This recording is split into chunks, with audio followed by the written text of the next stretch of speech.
stop it. The night getting on. And pawn comes early. Let's get on with it. Down take you all, and be stoned to you. Excellent. Gandalf, it was your voice that got the trolls to argue. Indeed. You see, trolls must be underground before dawn, or they go back to the staff of the mountains they are made of, and never more again. But as trolls are slow and dawn was not far off, it was a simple thing to keep them bickering and quarreling until the light came and made an end of them. The dwarfs had to hear Bilbo's account of what happened to him twice over before they were satisfied. Before I could get away, he had grabbed me by the neck. Silly time to go practicing pinching and pocket picking when what we wanted was fire and blood. And that's just what you wouldn't have got, in any case anyhow. You're wasting time now. Don't you realize that trolls must have a cave or a hole dug somewhere, need to hide from the sun in? You must look into it. Here are some troll prints leading back through the trees. Perhaps their cave lies at the end. They followed the tracks up the hill until they came on a big door of stone leading to a cave. But they could not open it, not thought they all pushed while Gandalf tried various incantations. Would this be any good? Found it on the ground, where the trolls had their fight. What on earth didn't you mention it before? Now to see what treasures are troll hearts. This place smells of trolls, and no wonder. Carry the gold outside. We'll bury it for our return trip. Take any food that hasn't rotten.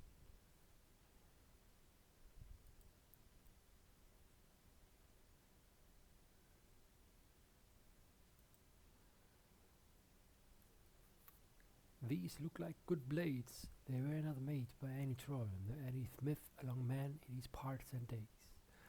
But when we can reach the runes on them, we shall know more about them.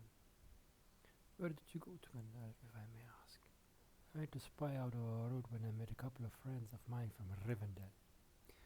It was they who told me that 3 trolls had come down from the mountains and settled in the woods, not far from the road. I immediately had a feeling that I was wanted back then.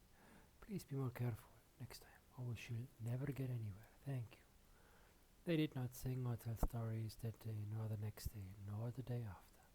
They had begun to feel that danger was not far away on either side.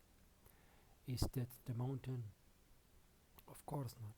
That is only the beginning of the misty mountains. And is a good way, even from the other side of them, to the lonely mountain in the east, where smoke lies on our treasures. We must not miss the road, or we shall be done for.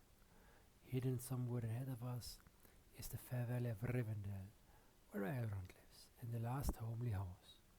I sent a message by my friends and we had expected. Bilbo never forgot the way they slithered and slipped in the dusk down the steep zigzag path into the secret valley of Rivendell. The air grew warmer as they got lower, and their spirits rose as they went down and down. Here it is at last. It smells like elves. They were elves, of course. Soon Bilbo caught glimpses of them as darkness buried. He loved elves, though he seldom met them, but he was a little frightened of them too. Dwarves don't get on well with elves.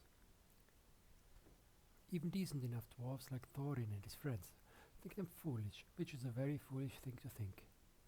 Or get annoyed with them, for some elves tease them and laugh at them, and most of all at their beards. Welcome to the valley. You are a little out of your way. We will set you right, but you had best get on foot until you're over the bridge. Thank you. Did you hear beard in the foam, father? It is long enough without watering it.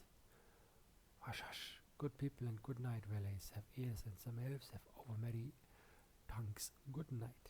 And so at last they all came to the last homely house and found its doors wide open.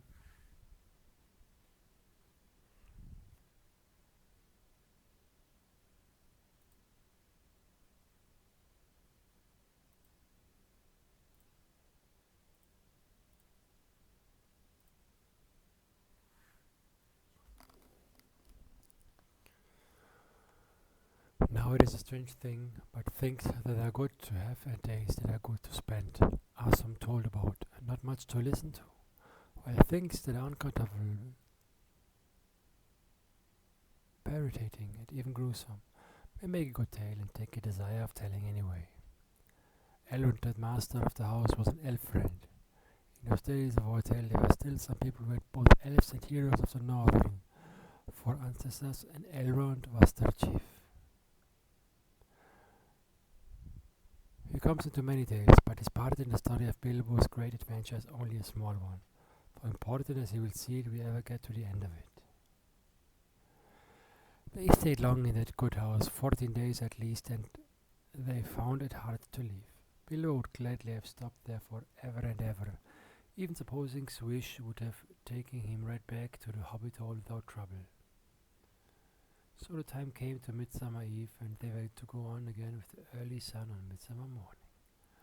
Elrond knew all about runes of every kind. That day he looked at the swords they had brought from the troll's lair. These are not troll made, they are old swords, very old swords, of the high elves of the west of my kin. They were made in Gondolin for the Goblin Wars. They must have come from a dragon's whore or goblin plunder for dragons and goblins destroyed that city many ages ago.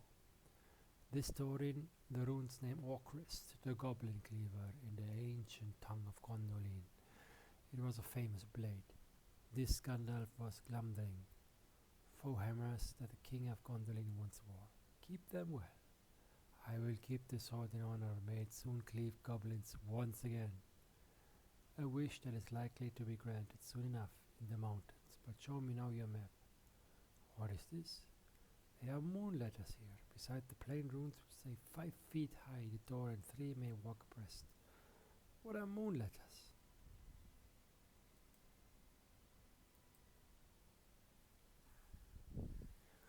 Moon letters are rune letters, but they can only be seen when the moon shines behind them. And what is more, with the more cunning sort, it must be a moon of the same shape and season as the day when they were written. These must have been written on Midsummer's Eve in a crescent moon, a long while ago. Stand by the grey stone when the thrush knocks and the setting sun with the last light of Durin's day will shine upon the keyhole. Durin, he was the father of the eldest race of dwarfs, the Longbearders, and my fairest ancestor. I am his heir.